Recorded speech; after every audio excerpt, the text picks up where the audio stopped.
In the past, there appeared 3 Dharma Kings who were emanations of the lords of the 3 families.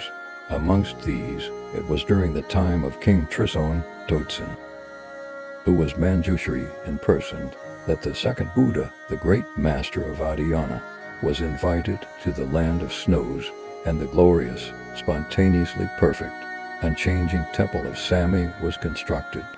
At that time, on one occasion, the great Dharma King fell ill as a result of spiritual pollution. When this was reported to Guru Rinpoche, he replied that he had a method for dispelling the sickness.